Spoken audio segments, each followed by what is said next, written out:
is back. And hello on the first day of February. I am that man, your man, the illustrious tour guide, Cole Johnson. On this episode, we're going to go in and have an email. Of course, we're going to have the DOLT of the week, and we're going to have some other shenanigans and surprises, I guess you could say. But for right now, let us get to the headlines.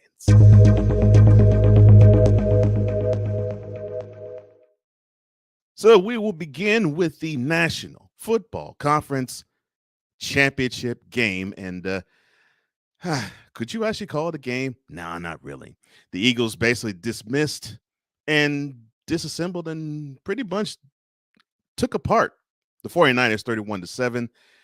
The game really wasn't even that close after Hassan Reddick, in the very first possession of the 49ers offense, decided to just simply mess up Brock Purdy's arm. Now, Purdy finished 4 for 4 for 23 yards. So, yeah, stellar performance. But no, he ripped his arm. Well, we'll talk a little bit further about the damage of his arm and the injury that he took that took place with him.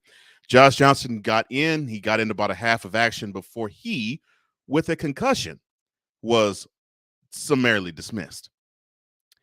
Jalen Hurts, on the other hand, a very pedestrian 15-25 for 121 yards. Didn't throw a touchdown. He did have a touchdown run, but it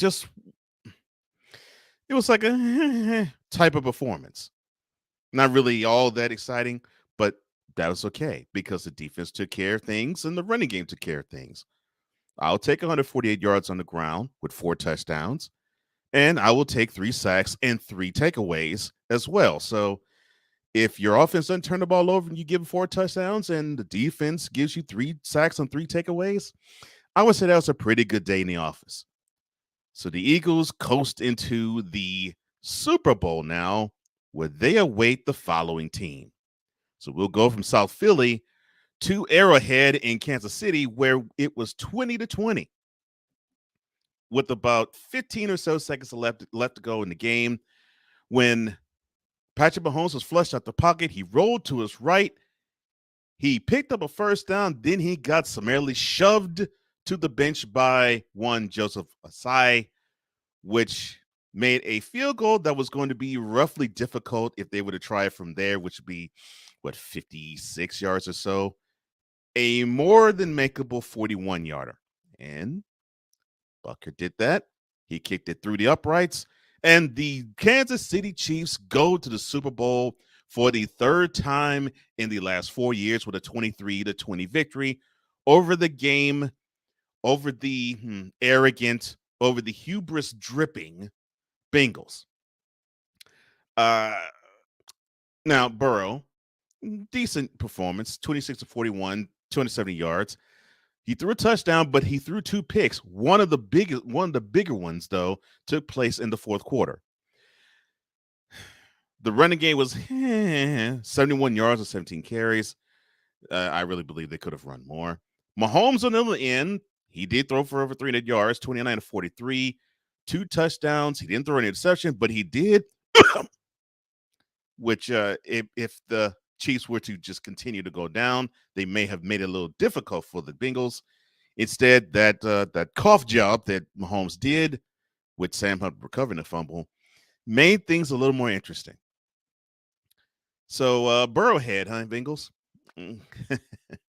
Sometimes you just have to just shut your mouth and just allow for the things to happen. Don't give the opponent bulletin board material, no matter how confident you are. Now, we were speaking about Brock Purdy. They said in the game, had nerve damage. And normally when you do have nerve damage, it's very hard to grip things because you don't have a good understanding of what you're feeling. And that was Purdy's lot in that game. Well, according to multiple reports, he suffered a complete tear to the ulnar collateral ligament, or the UCL. He's expected to be out a minimum of 6 months, and he's getting second opinions, but more than likely he won't be able to avoid Tommy John surgery. And so he has to have it, and he has to have it now, just so he could be ready in time for training camp, which, of course, you're talking about a little less than 6 months from now.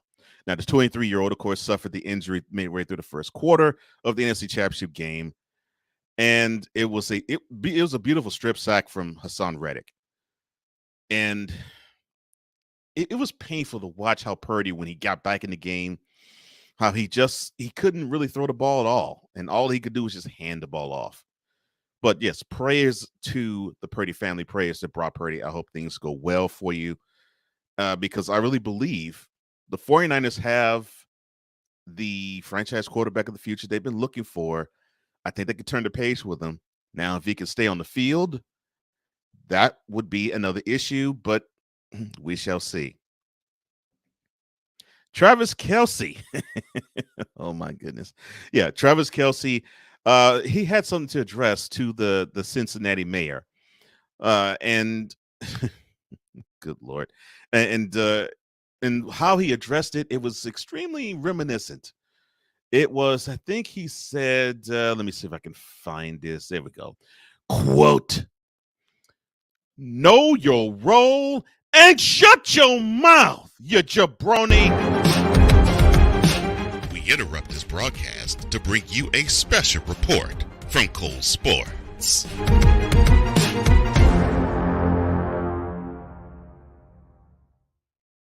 This is into the Cole Sports News Desk. Thomas Edward Patrick Brady Jr. retires from the NFL, and he did it on camera. This wasn't an IG post where it was written and he was forced to put it out there. No, he got a phone, put his mug on the camera, and he actually said he's doing it for good. So Tom Brady, after 23 years, he calls it quits. Congratulations to a wonderful career. We will, in depth, break down his career next week. But from the Cole Sports family, we wish you well in your continuous journeys, as we will see you in the Fox Sports booth in the fall. 23 good years of good action. So many things that we could say attaboy about, but we say attaboy to you, one Mr. Brady. This has been a special report from Cole Sports. Now, back to your regularly scheduled programming, already in progress.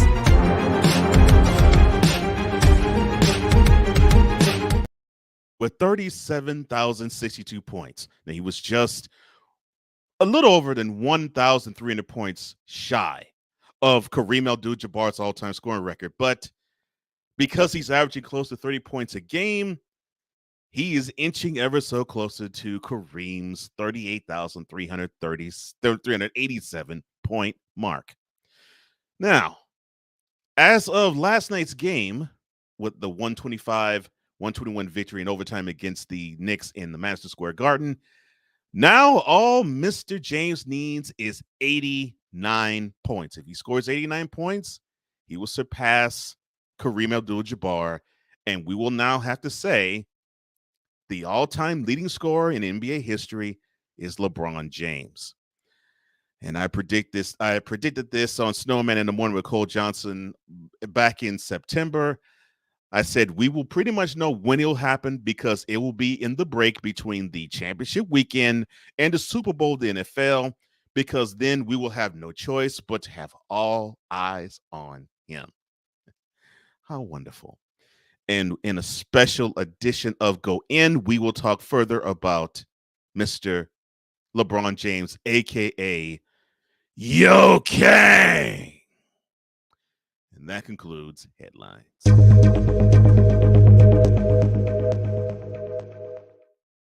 To the Fanatic Feedback Zone we go, and we have to say hello to the VIPs. Victor Locke, the first one in, he says, "Ladies and gentlemen, welcome to the classiest sports show on the planet, Cole Sports with a Z." And now, here's the star of Cole Sports, Cole Johnson. Well, thank you, Victor. Thank you for being my epic man. I appreciate that. And I appreciate you, Victor. Ryan McCarthy, one of No Credentials Acquired. He says, "Classy show, a classier audience, Cole Sports with the Z." Thank you, sir. I appreciate you as always. BS3 Network, the owner, the operator, the manipulator of BS3 Network, where you can find this very show. You can find it on Roku TV. He says, Cole Sports, thank you. Thank you, Ben. Known that brother for a decade. Cool as the other side of the pillow. Victor says, good morning, good afternoon to everybody. And my man, Snowman, he says, and now here's the start of the show, Cole Sports with the Z. I appreciate that. And he says hello to everybody in the chat, as does Victor. And then a Pistol, another VIP with the Z. That's what I'm talking about. Good seeing you, brother. Snowman says, Hassan Chop. Basically, that's pretty much what it was. In reference to Brock Purdy. Yeah, I mean, pass rushes get taught. If you can't wrap around the quarterback, hammer the arm, because you get the opportunity to actually force a fumble. If not, force an errant pass. So, Riddick did his job. It did his job actually to perfection on that play. Ryan says, I think Purdy suffered the same type of injury Josh Allen did against the Jets in their first meeting when Bryce Huff got to him in the fourth quarter. Yeah, I think it is the same type of injury, because I was hearing similar type of things with Purdy's arm. Like he couldn't feel it, like he could he could get out there, but he wouldn't be able to really grip because he had nerve damage. So yeah, I agree. And he also goes on to say, no hey haters, just pom wave. Oh, wrong show. And for those who don't know, it's a character that's on a show that I'm on called Snowman in the Morning with Cole Johnson, where every Wednesday you will see him. Most Wednesdays you will see him act an absolute plum fool. Victor says this just in. Braun brought to pay his Magic Jensen. Oh, Lord, here we go. Oops. Oh, sorry. Again, this is also the wrong show. And Snowman, I'm happy that you are a VIP, my friend. You are one of the biggest VIPs, not just on this show, but in life. We will take a break. We will step aside and put a pause for the cause. When we come back, we're going to talk about a Bengals teammate going in on another, but I didn't have a problem with it. And I think you'll understand why I say that when I get back. This is Cole Sports with the Z.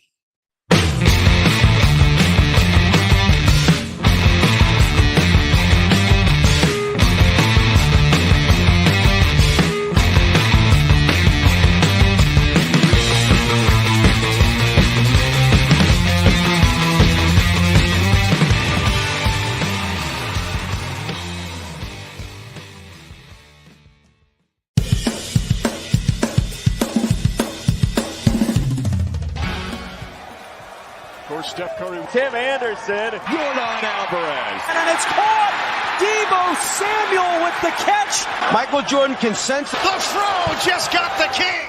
BS3 Network. The hottest of hot takes. The coldest of cold hard facts. This is Snowman in the Morning with Cole Johnson.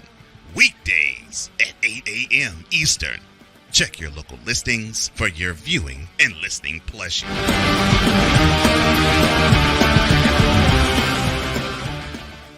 This is a BS3 Network presentation. Politics. They'll write the law, but they'll enforce it differently. Is that going to apply both ways? Religion. God never said that we can't reason together. Matter of fact, he said, let us sit and reason together. Relationship. I believe that everybody wants and needs somebody. From a man's perspective. They say, girls, if I put some polish on that and get him to buy some different clothes, girl, he could be a winner chicken dinner.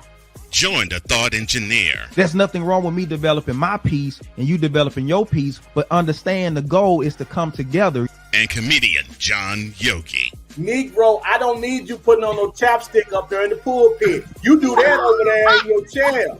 Get ready for Monday. Live every Monday at 7 p.m. Central.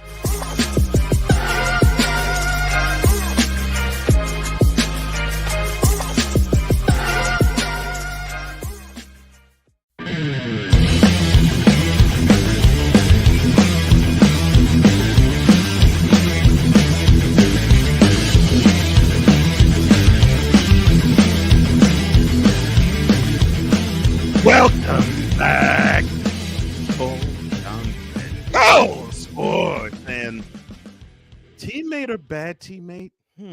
That is the question. All right, so in the aftermath of the 23-20 loss that the Bengals suffered to the Chiefs in the AFC Championship game Sunday night, the Bengals walked into their locker room, and there was a player by the name of Germaine Pratt who he had some choice words to say about Joseph Ossai. Now, for those who don't know, the play that I mentioned in the last segment where Mahomes scrambled to his right, and I think he needed 5 yards to pick up the first down. He just barely got over the first down marker to pick it up. Both of his feet were on the white when Mr. Ossai decided to push Mahomes into the bench. And while he did that, as Mahomes crashed into the bench, I think it was on the Bengals side of the field too. Mr. Ossai, when he planted his right foot, it buckled and he messed his knee up all on the same play. But I'm not here to actually say, Joseph Ossai, you're the DOLT of the week. No, I'm here to address Mr. Pratt. And I'm not here to address him in the way that you think, because he felt as though, no, I'll actually use his own words. He said in his outburst that was caught on Twitter, quote,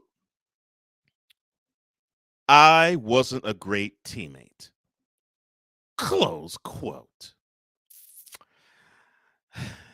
Well, okay, I'll explain it this way.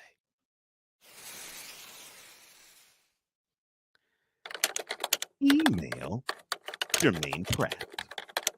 CC any person who doesn't play sports. Subject of email. It happens. Body of email.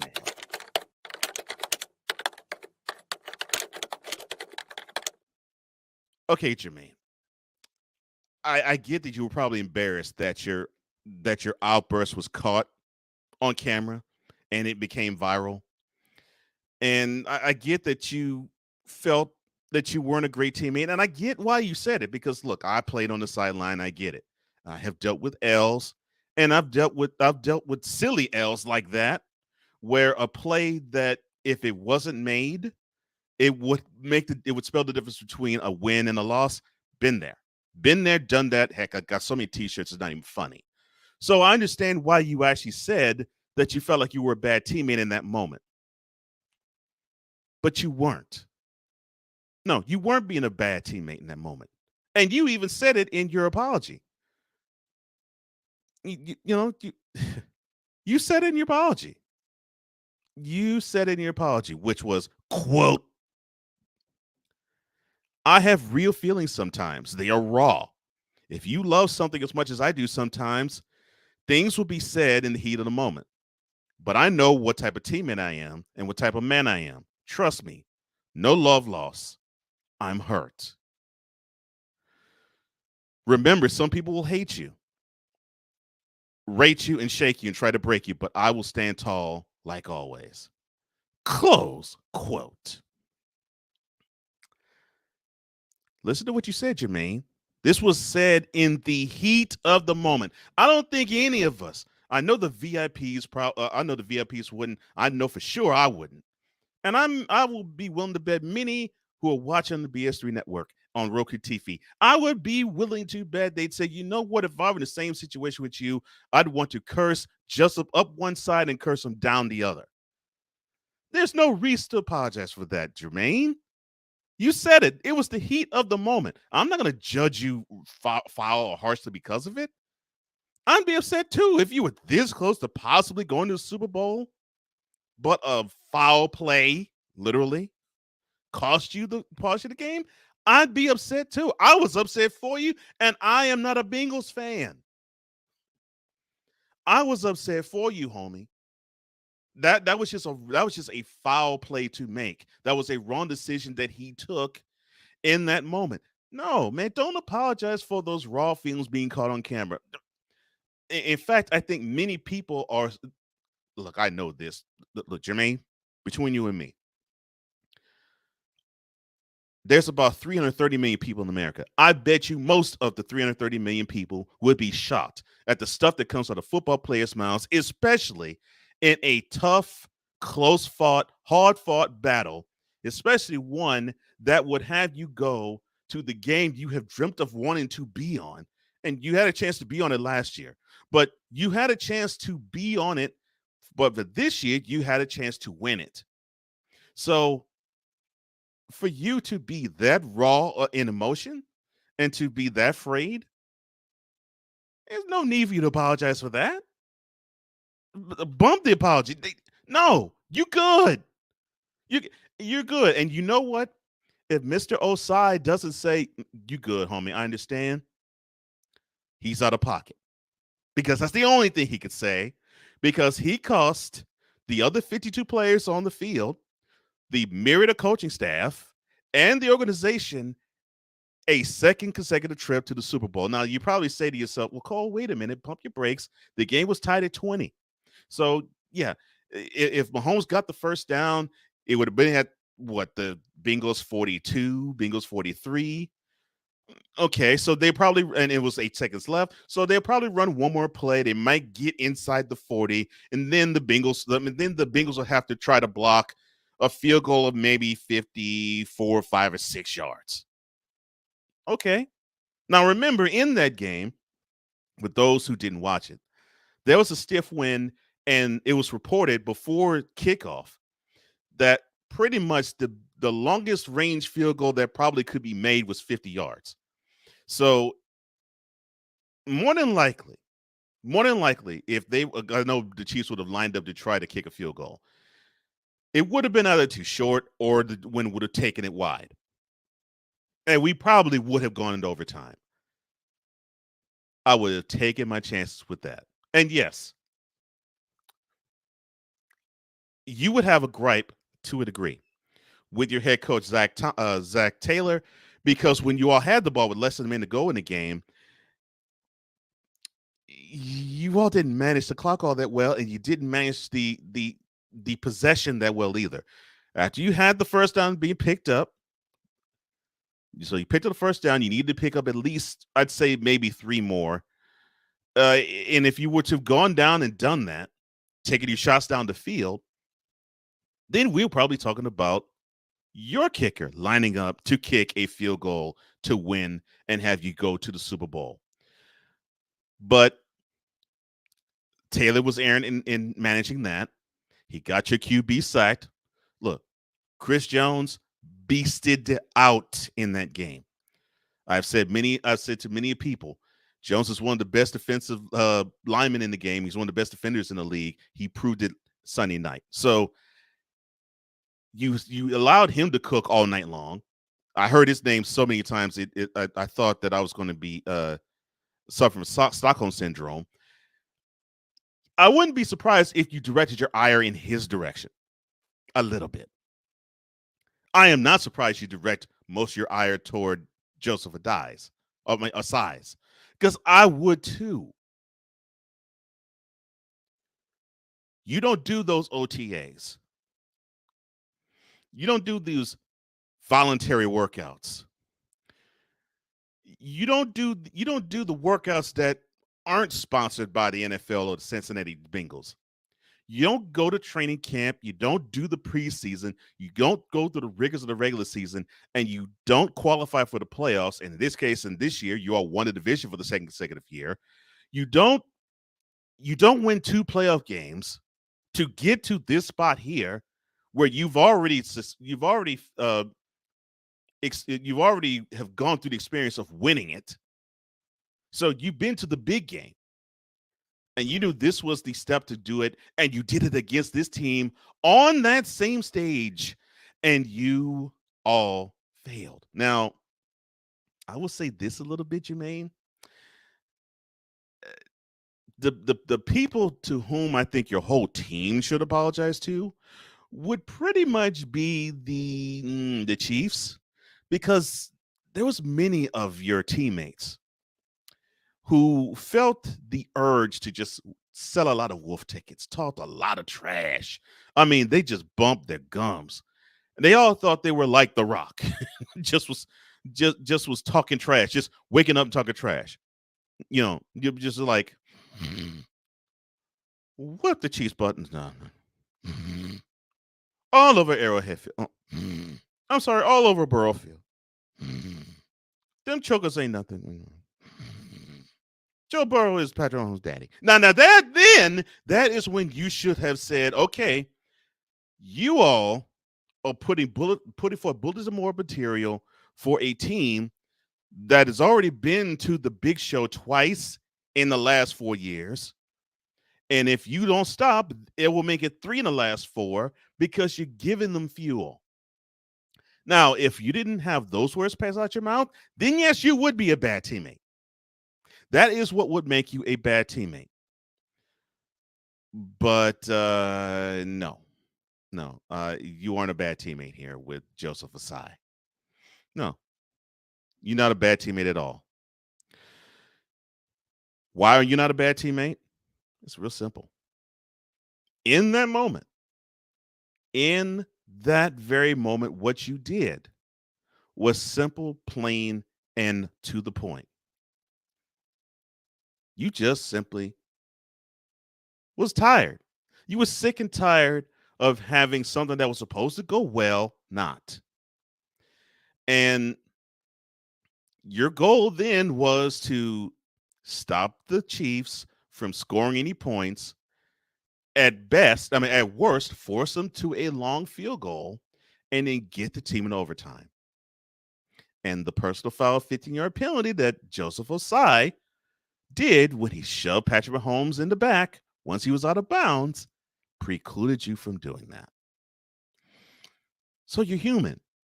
You're going to have the moments when you're going to say something that it might be a little blue. It might be a little off pocket. It may be off kilter. It may be wrong in terms of just what you say or how you say it.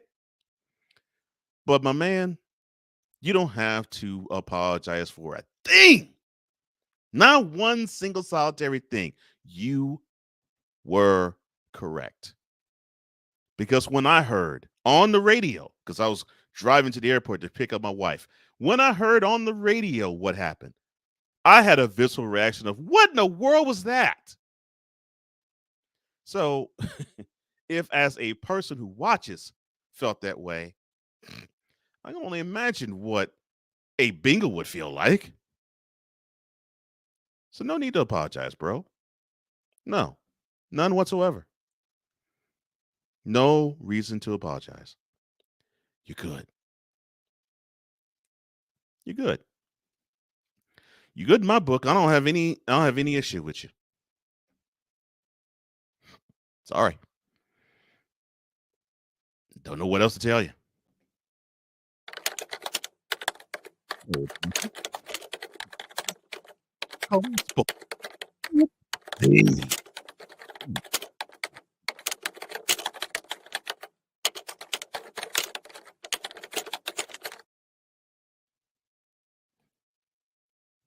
You're listening to the classiest sports show on the planet.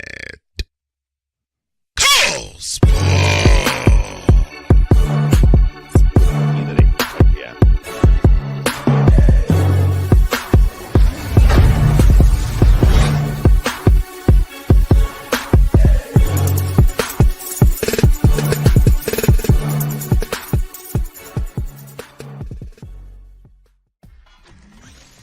From the vault, a look back at a key moment in sports history.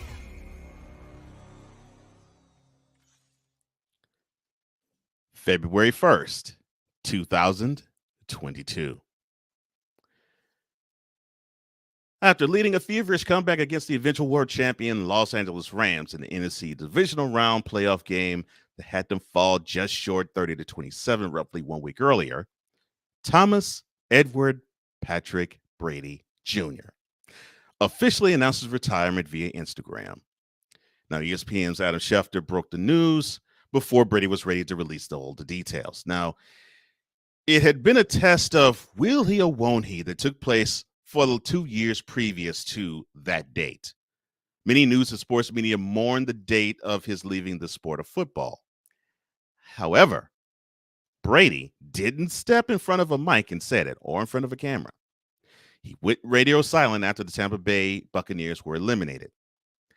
However, the retirement didn't even last 6 weeks because on March 13th, Brady announced via text that he would rescind that retirement, and he went back on the field to play his 23rd season.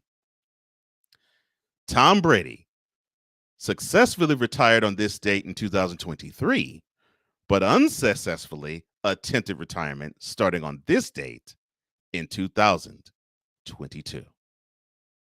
We'll be right back. From the vault, brought to you by Go Sport.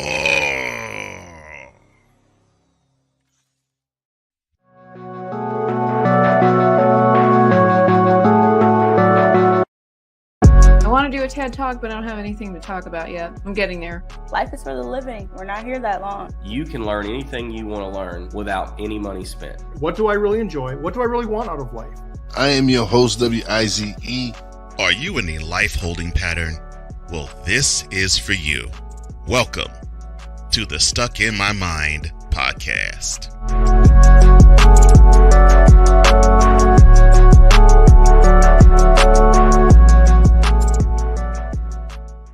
This is a BS3 Network presentation.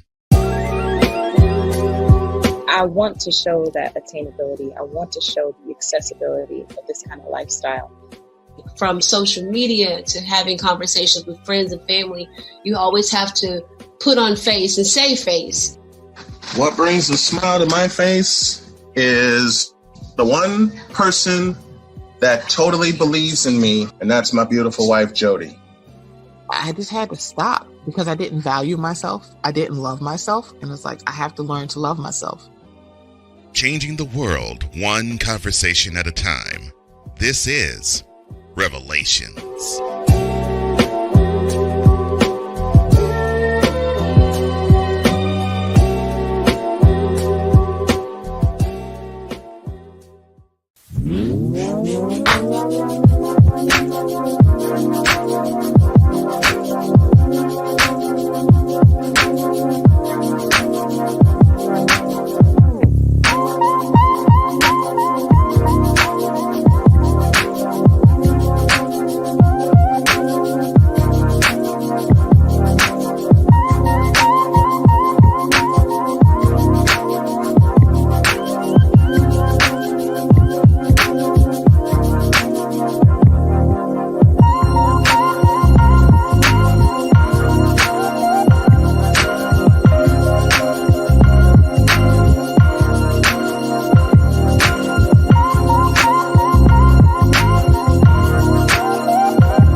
Welcome back to Cole Sports.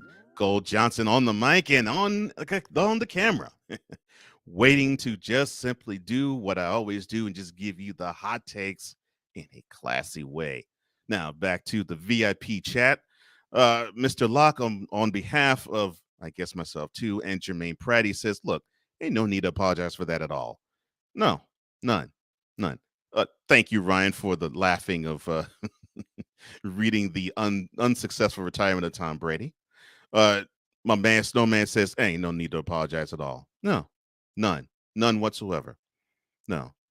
And he wasn't. And Jermaine, seriously, you weren't being a bad teammate. You were just caught up in the heat of the moment. And any of us would probably say the same thing or similar things to a teammate that made a decision that was less than intelligent in that moment. Speaking of less than intelligent moments, I think I picked one that would definitely be worthy of this episode's DOLT of the Week.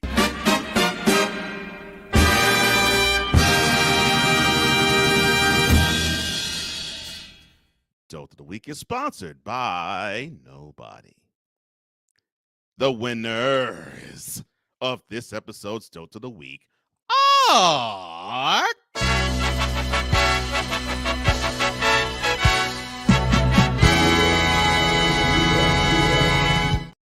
the officials from the National Football League. And why is this the case? Well, I'm so glad you asked. Now, I am part of an ensemble. It's called Snowman and Morning with Cole Johnson. And on Monday, a fellow of mine, a fellow colleague of mine, he does no credentials acquired, by the name of Ryan McCarthy, not to be confused with Mike McCarthy. He put the NFL officiating on the hot seat. And when he did that, I was proud of him. Why? Because he was 100% correct. And why was he 100% correct? We will go back to the AFC Championship game on Sunday night. So the score was 20-20. It was the beginning of the fourth quarter. Well, roughly about 10 or so minutes left. When there was a third down that was played. Now, the third down was played. Everything was fine. Didn't hear a whistle. Didn't see a referee wave off the play. None of that. Oh, and by the way, the Chiefs had the ball, and they are the home team. So one of the excuses that I heard the officials say that why the play that I'm talking about actually got waved off and they had to redo the play was because I can't believe I'm about to actually say this because this sounds ridiculous when I even say it. Quote, the stadium's atmosphere was just too loud to hear the whistle. Close quote.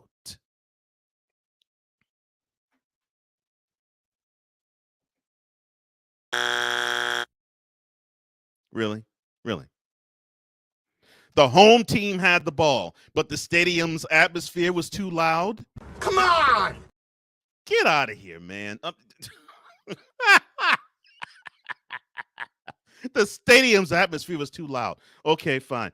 So when the home team has the ball, and normally the normal stemper, as my wife's family would say, but the normal temperament of a stadium when the home team has the ball is for them to be as quiet as they possibly can so that nothing gets boggled in terms of communication from one to another.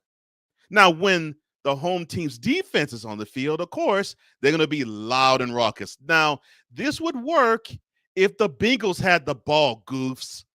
If the Bengals had the ball and it was a third down, you waved it off and you replayed the down, then I could say, okay, I can understand. Yeah, you're right. The stadium's atmosphere probably was a little too loud.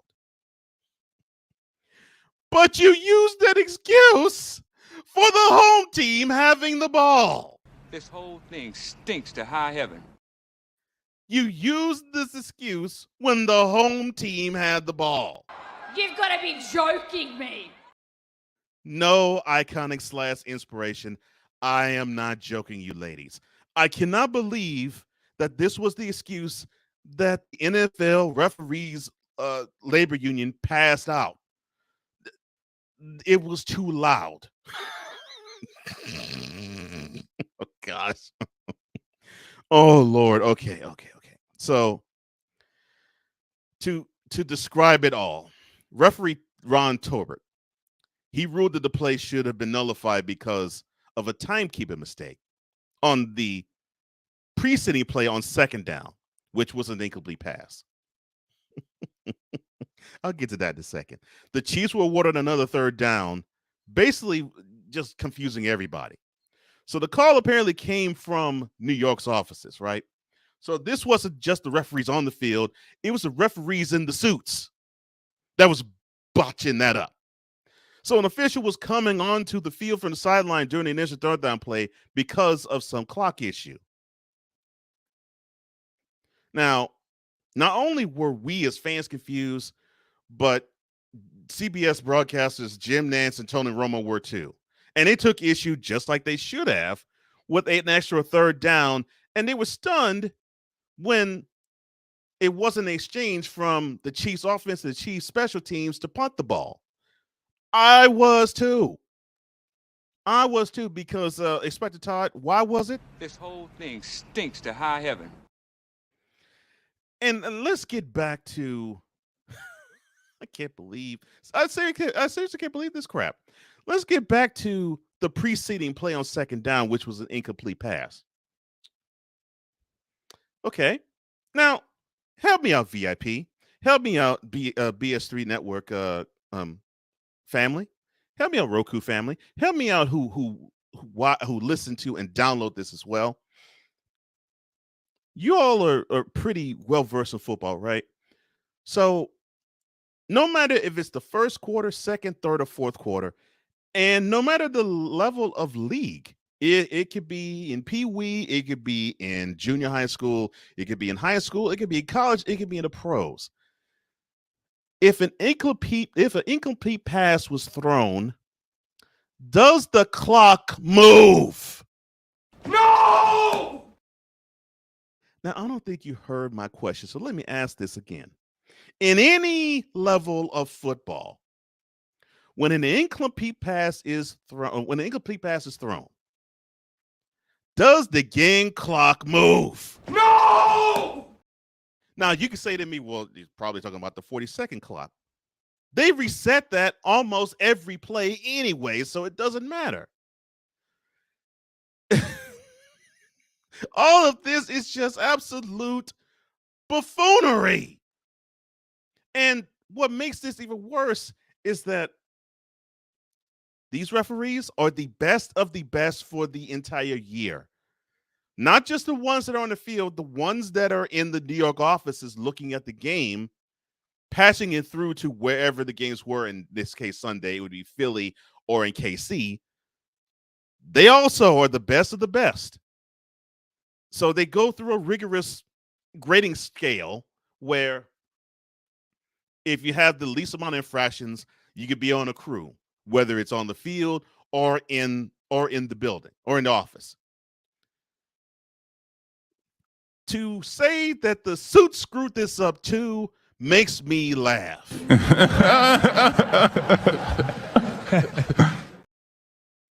The suit screwed this up too. Not just the Keystone Cops on the field, but the suit screwed it up too.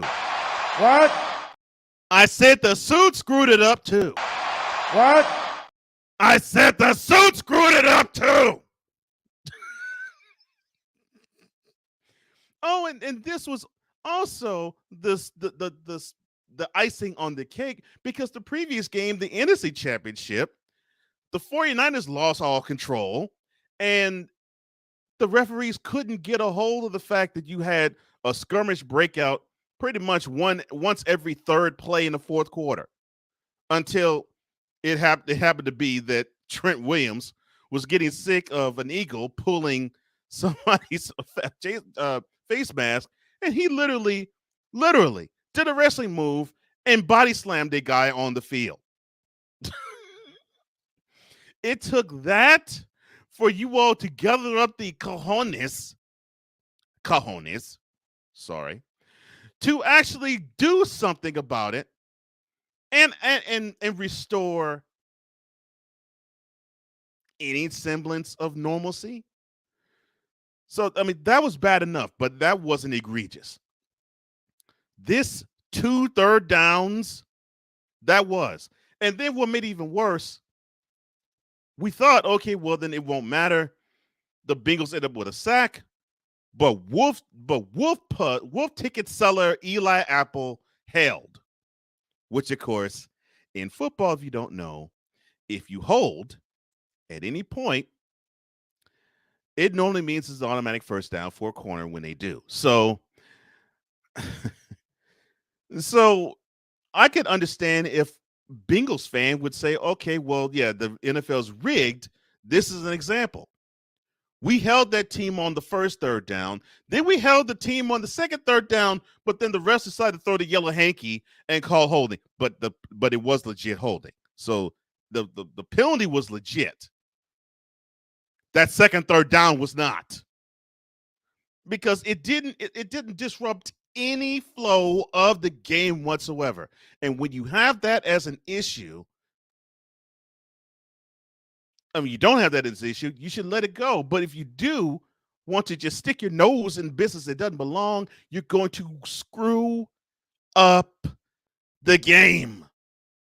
Which now you have many people, up until Arian Foster, who smokes more trees that he probably will have a forest just simply run out of them. He actually said that the NFL is rigged. No! if I'm lying, I'm dying. That man said the NFL is rigged. And it's because of that type of play and that type of ruling and adjudication, which would make people believe, yeah, he's right. It is rigged.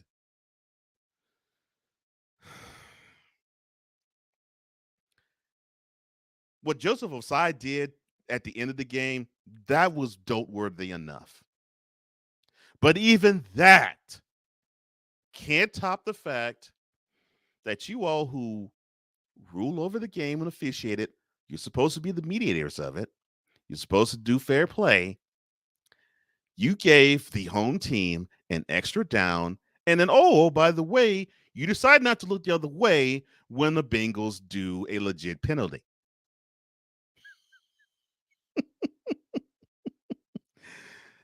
This is what makes people think that it's rigged. I mean, teams buy and pay for their spots.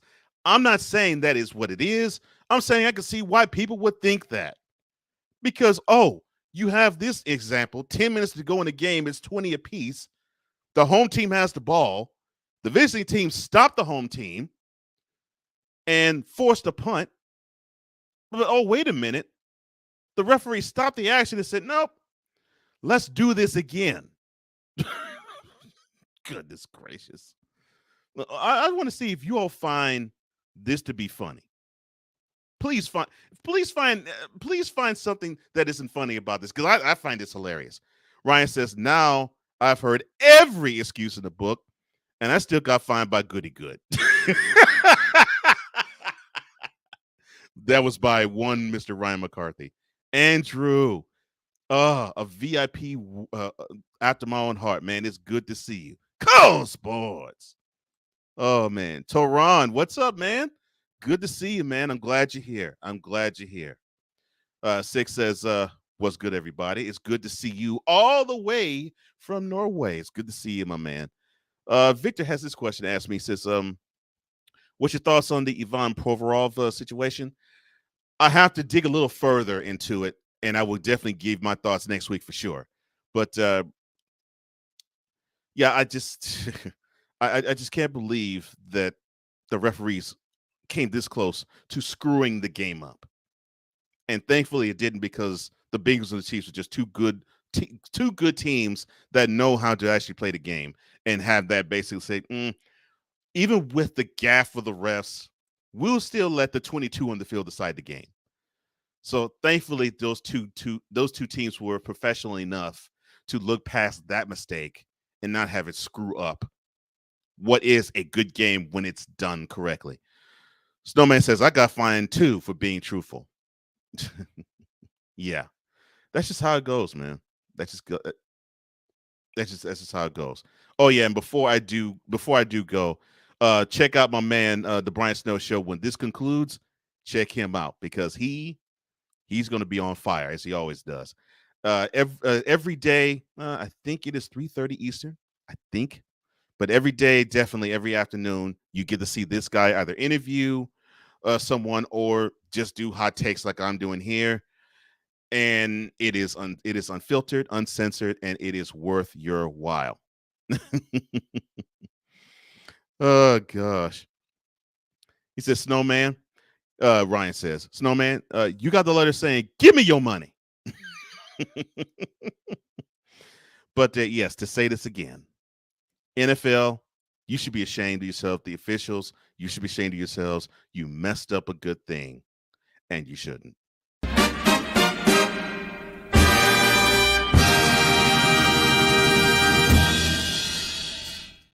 Now, when I come back, we're going to have a special go in. Because speaking of referees, I have to talk about this. It's been on my mind all weekend long until now. And I get to discuss that when you all get back.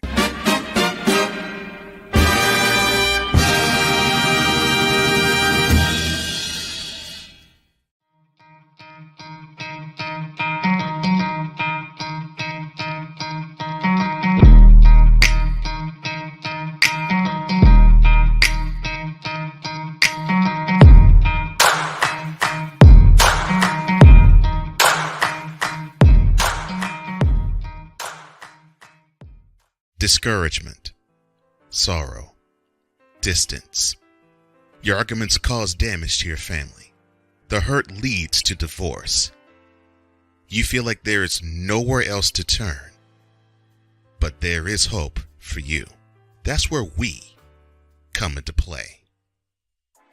There is an overcomer that lives inside of you. One ready to take on the world as you leap for joy, living in victory. You'll grow to love yourself and others. There's life after divorce, and you can claim it today. Get Over Divorce, where your new story begins here every Thursday on YouTube and Spreaker.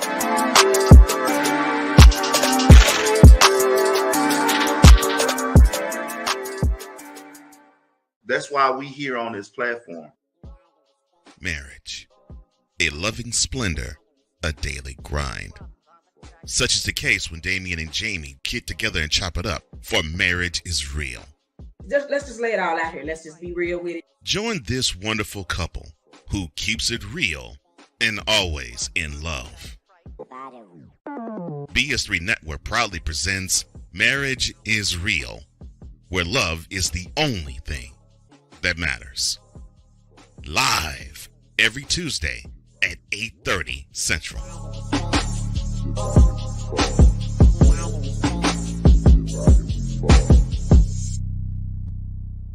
Oh, and Jamie has something to say. Deuces and trays. Do you want to watch this episode commercial-free and uncensored, plus have exclusive access to content you won't see anywhere else? Well, now you can. Cole Sports is now on Patreon. Become a patron today.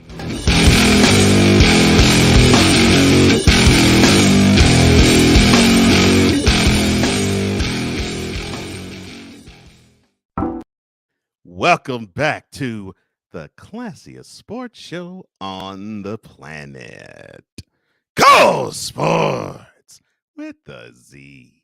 Cole Johnson here. And in lieu of upon further review for this episode, because you're going to get a double dose of it next week, I just there was a game that was played Saturday night between the Lakers and the Celtics, and we weren't talking about the 125-121 victory the Celtics levied over the Lakers.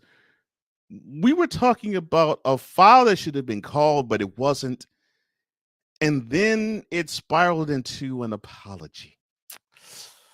You know, I just find all of that to be problematic. And because of that, I simply have to go in.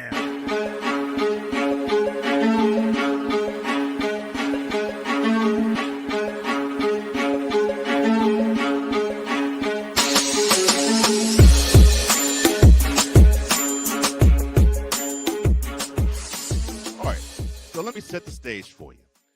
The score was 105 apiece. LeBron James, being the bull in the china shop that he was, had the ball at the top of the key. He found the lane and he penetrated. Then he held the ball like a football, stepping through and running through the lane. And then he got in position to lay it up with his left hand when Jason Tatum brushed him on the arm. The layup went missing, and then LeBron James went Academy Award winning with his absolute nuclear temper tantrum. Now, the talk was, well, there should have been a foul that was called that wasn't, right? But the funny thing is the NBA office, they want to make sure that they feel as though they were being in the right. They actually said that a foul should have been called, that the referees said it, and then the NBA office said it. Oh, goodness. Lord. Okay. So the National Basketball Referees Association had this to say about the play. Quote, like everyone else, referees make mistakes. We made one at the end of Saturday night's game, and that it is gut-wrenching for us. This play will weigh heavily and cause sleepless nights as we strive to be the best referees we can be. Close quote. Again, Mr. James had the ball 35 feet away from the basket. Roughly 4 seconds to go in the game. And he went to the lane. He split two defenders. He got into the lane, and he went to the sky. Got past Jason Tatum, who brushed him on his left arm. I've heard this on Undisputed with Shannon Sharp and Skip Bayless. I've heard this on Get Up on ESPN. I've heard it on Max J. Will and Keyshawn on ESPN. I've heard it on Speak For Yourself on Fox Sports. I've heard it on First Take on ESPN. I've heard it on the NBA Countdown on ESPN and NBA Today on ESPN.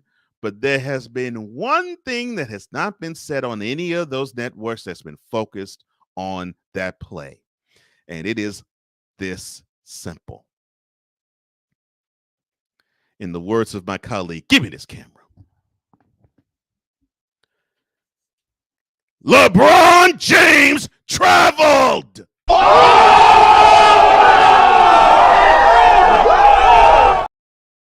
So you don't want to discuss that. You don't want to discuss that. You want to discuss the end of the play where he was brushed on the arm by Jason Tatum. That's what you want to discuss, right? That's what's the important part. But I think we need to rewind that again. Give me this camera.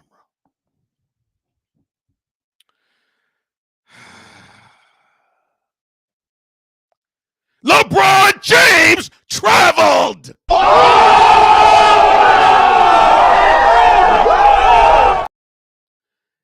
The man took 3 full steps. Even when you count this BS gather step, he took 3 steps after that.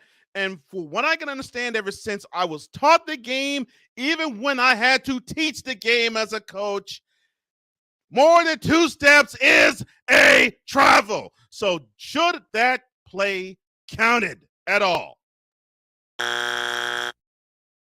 Should that play have even been talked about as a foul? No!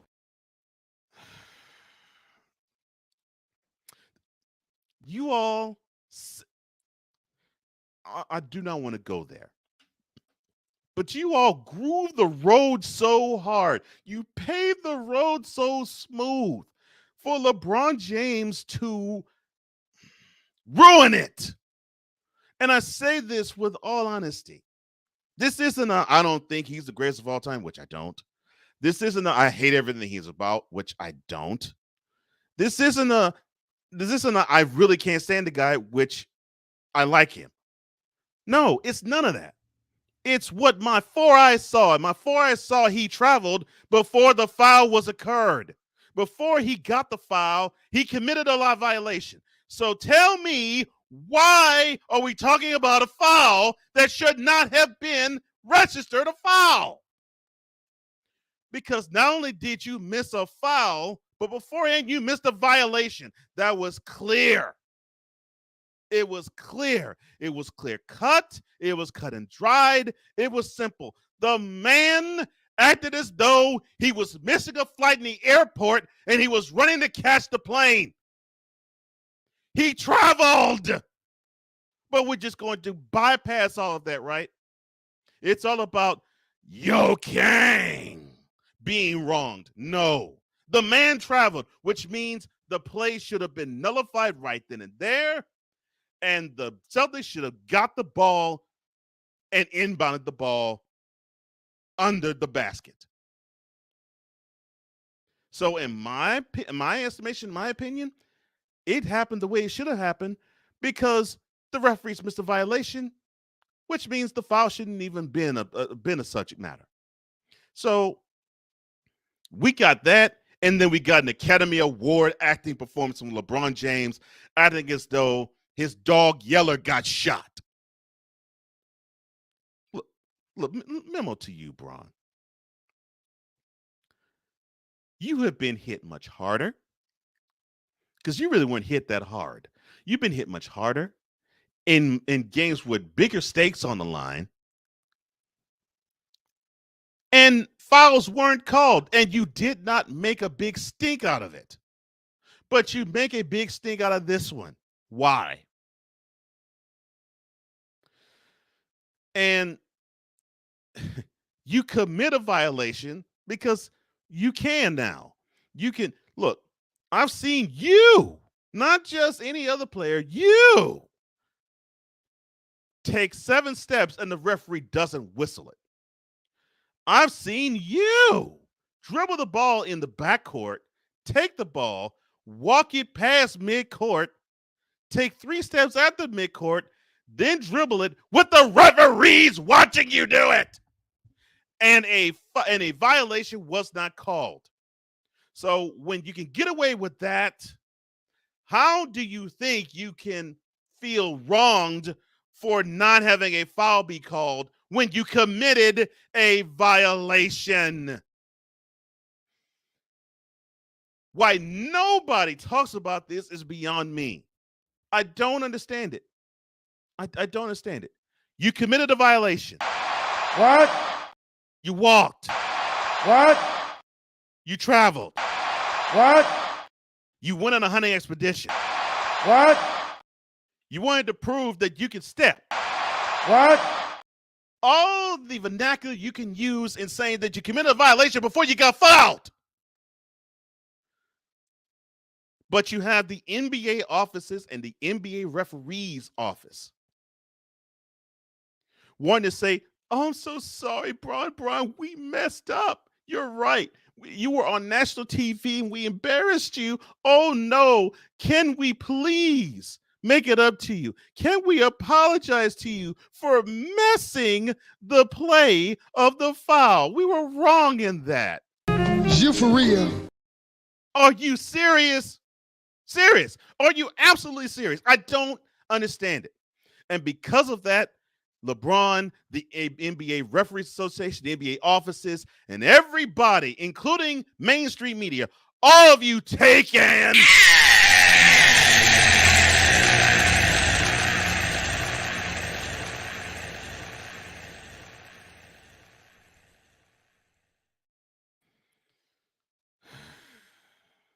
And it's something that I say on another show, but I'll say it this way. Just get out my face, you thirsty heifers.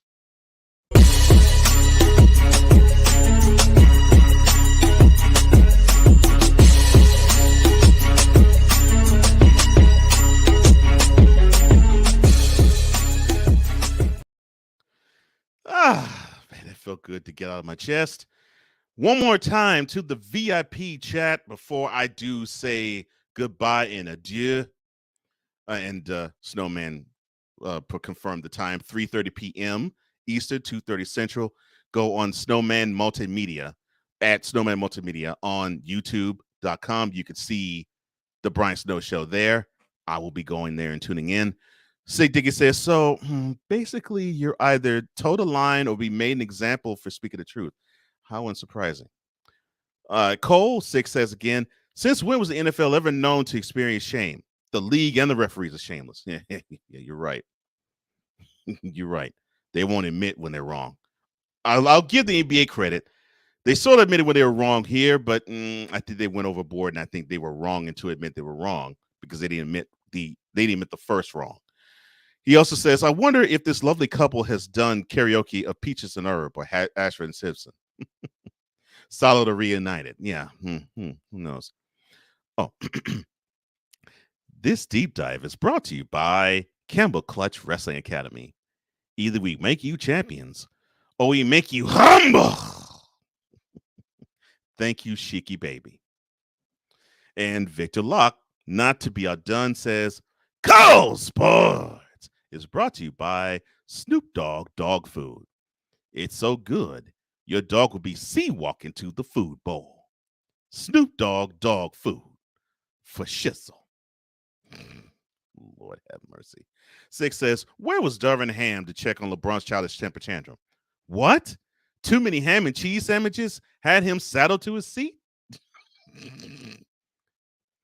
The traveling cancels out the foul. Thank you.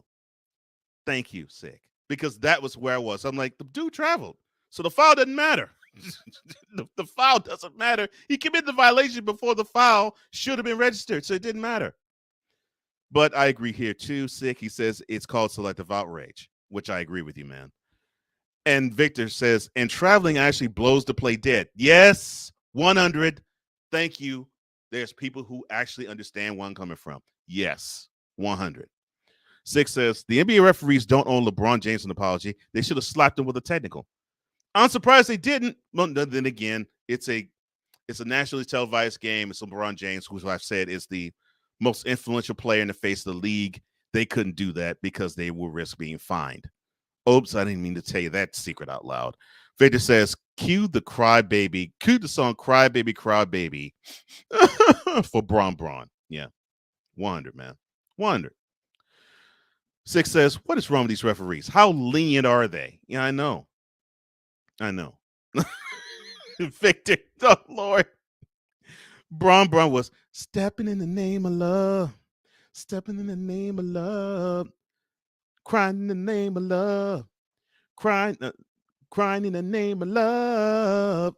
Step, side. Let me stop. He says, in a world where partial greatness is celebrated and total greatness is shunned. That's the beginning of the, I guess, the series that is caught on that I started way back in 2019 called the Brown Sexual Confessions. And that is what I say in the beginning of it. Yeah. He says, sorry, wrong show again. Andrew says, great stuff, Cole. Thank you, Andrew. I aim to please, man. And you're one of the reasons why I do this the way I do it. Saying it with Six, saying it with Victor, saying it with Ryan, saying it with Snowman, and saying it with Ben. All of you are wonderful. And all of you that are coming in, come through. 6 says, Victor, I didn't know that you were among the happy people. Let me stop because I'll start singing Robert Kelly songs all of a sudden. All right.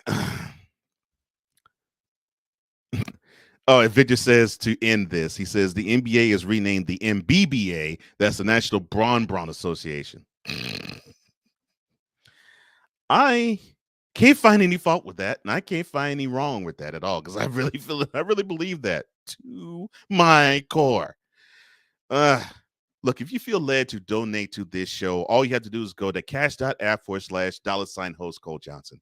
That's cash.app/$host Cole Johnson. And I am so glad that you all want to be a part of this show. VIPs, I thank you.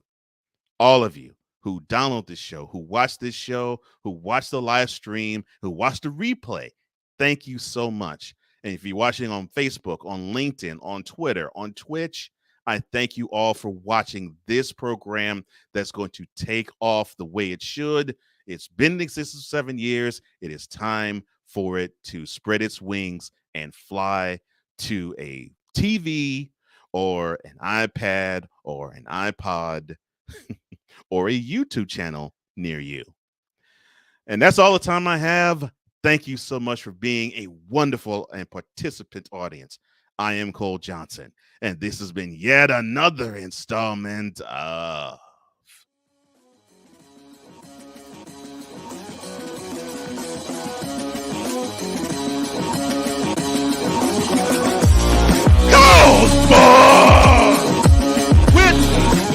Thank you for tuning in to Cole Sport. To download this episode, go to Spreaker and type Cole Sports with a Z. For apparel, go to Spring and type Cole Sports VIP Boutique. That's with a Z. To reach Cole Johnson, go to flowcode.com/page/host Cole Johnson. This has been a Comey Media Incorporated presentation.